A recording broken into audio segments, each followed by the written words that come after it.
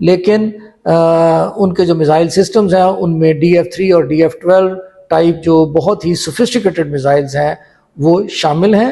اس کے علاوہ بہت زیادہ انفارمیشن جو ہے وہ سعودی میزائل ٹیکنالوجی کے بارے میں جنرلی اویلیبل نہیں ہے. Now comes the most sensitive element that is nuclear deterrence.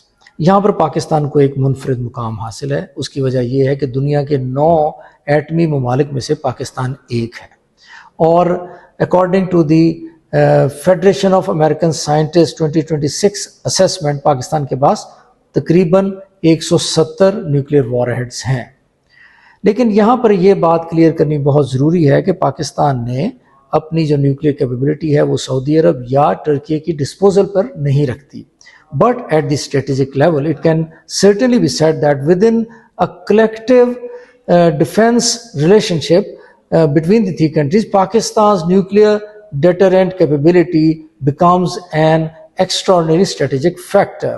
اور یہ وہ جگہ ہے جہاں پر precisely Pakistan stops being merely a military member of the arrangement but becomes a central pillar of strategic deterrence. اب آتے ہیں اصل طاقت یعنی اکانومی کی طرف. کیونکہ جدید جنگ صرف فوجیوں اور میزائلوں سے نہیں لڑی جاتی بلکہ جنگ کے پیچھے اکانومی ہوتی ہے، اور یہاں سعودی عرب کا کردار غیر معمولی ہے. سعودی عرب کی اگر ہم اکنامک اسٹرینتھ کو دیکھیں تو وہ تقریباً 1.3 سے 2 ٹریلین ڈالر سمجھی جاتی ہے، جبکہ ٹرکی کی economic strength over all magnitude تقریباً 1.57 ٹریلین ڈالر، اور پاکستان کی اکانومی تقریباً 450 بلین ڈالر کے قریب سمجھی جاتی ہے. اگر ہم ان تینوں کو ایکومولیٹیولی یعنی اکٹھا کر کے دیکھیں تو ہمیں پتہ چلتا ہے کہ اس پورے الائنس کی ٹوٹل جو اکنامک اسٹرینتھ ہے وہ تقریباً 3.3 to 3.5 ٹریلین ڈالرز بنتی ہے، جو کہ ایک بہت بڑی معاشی طاقت ہے. اور اس میں دنیا کی کسی بھی ریجن، کسی بھی بلاک اور کسی بھی ملک کو لیڈ کرنے کی، انگیج کرنے کی صلاحیت موجود ہے. یہاں پر اگر اسپیسیفکلی ہم سعودی عرب کی بات کریں تو سعودی عرب کا جو اصل ویپن ہے وہ ہے اس کی انرجی.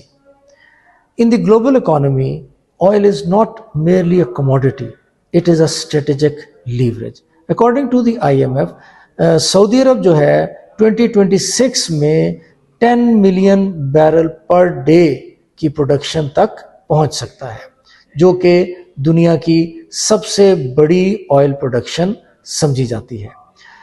اس کا مطلب کیا ہوا؟ اس سارے سینیریو کو اگر ہم ان ٹوٹیلٹی دیکھیں تو پاکستان جو ہے وہ ہمیں پرووائڈ کرتا ہوا نظر آتا ہے with in the alliance man power, military experience, nuclear deterrence, missile capability, جبکہ ٹرکی جو ہے وہ ہمیں NATO connectivity, defence technology, drones, missile industry, naval capability اور انڈیجنس ڈیفنس پروڈکشن پرووائڈ کرتا ہوا نظر آتا ہے اس الائنس کے لیے. جبکہ سعودی عربیہ جو ہے وہ capital, energy, financial leverage, golf, geography and political influence کی مد میں ہمیں اس الائنس کو سپورٹ کرتا ہوا نظر آتا ہے. The strength of these countries does not simply duplicate itself, rather it complements one another, and that is the real strategic value of this arrangement.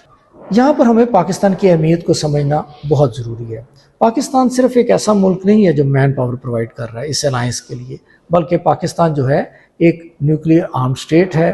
Pakistan کے پاس ایک بڑی اسٹینڈنگ آرمی ہے. پاکستان کے پاس تقریباً 8,15,000 کے قریب جو ہیں وہ ملٹری پرسونل ہیں. اس کے علاوہ 331 کے قریب ایئر کرافٹس ہیں، 8 سب میرینز ہیں، اور ایک بہت بڑی میزل فورس جو ہے وہ پاکستان کے پاس موجود ہے. اس کے علاوہ پاکستان کے پاس decades of high intensity military experience ہے.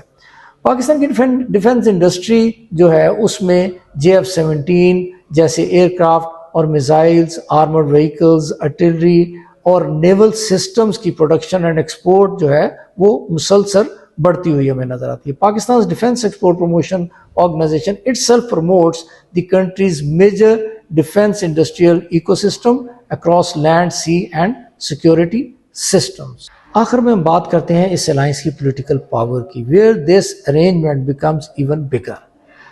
Now look at the map.